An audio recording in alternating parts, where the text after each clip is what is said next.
Hi there, Mr. Boer. Part two of our Earth's history and geologic time as we were going through. Last segment, we talked about the geologic time scale and how it's broken into smaller segments, eons, eras, periods, and epochs. And know that geologic time scale.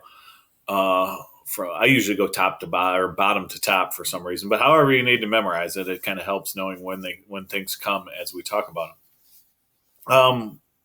Talked about trilobites, a primitive fossil that we find throughout the Paleozoic, and we also want to look at in these different eras, which we're going to focus on, how Pangea kind of formed, broke apart, and we can kind of move it all back in because that's what plate tectonics allows us to do. If we look at the Precambrian time period, I'm not so worried about you memorizing the years that it was 4.5 billion years ago. That's what we think about the Earth started. And then we give it to about 544 million years. I don't care you memorizing the actual amount of time and what years things come. Know the major things that happened in Precambrian time. Most of what we end up looking at is nothing, no life. That's why Precambrian stands for before life. We do know that life started during this time. We just don't have the evidence in the rocks, such as fossils, because in order to be a fossil, you had to have a hard part and rapid burial. So if there were not hard parts in the first organisms, the algae, we have to look for other things to be able to tell us that. So that's, and as it says down here, most organisms had soft parts, so they didn't leave us fossils during this time period. You can go through some of the things, but most of the organisms that we find were invertebrates. They didn't have backbones. They didn't have bones, period. So they were not leaving us. Jellyfish, worms, algae.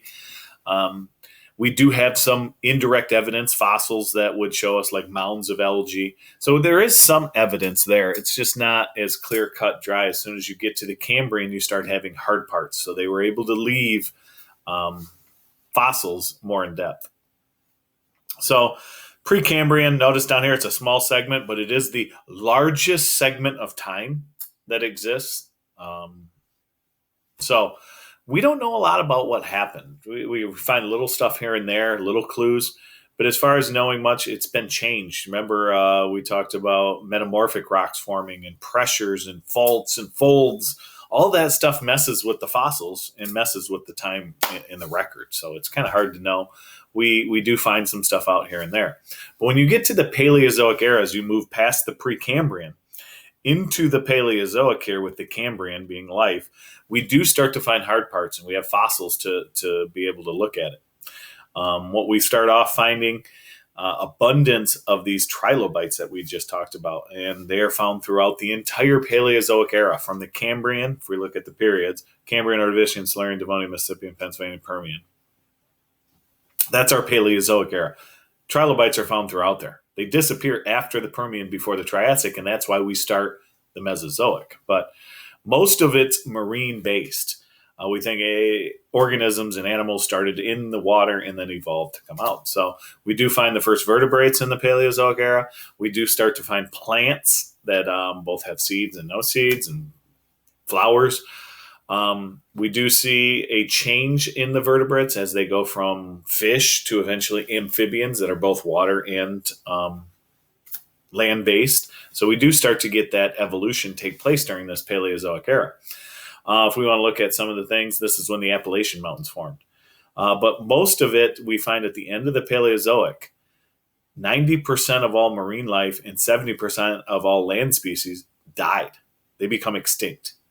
Was it volcanoes? Was it an asteroid, a comet collision that we'll talk about later? We don't know at the end of this time period. It's probably a combination of plate tectonics moving too. Where are these things? I mean, obviously, if your continent is at one of the poles, you're not going to have much life anyway.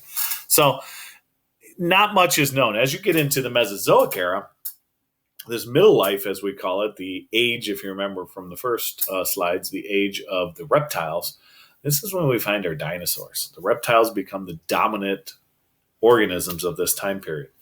And we kind of end up getting, why do we think that happened? We know reptiles, kind of their growth is based on how much food they have and their environment.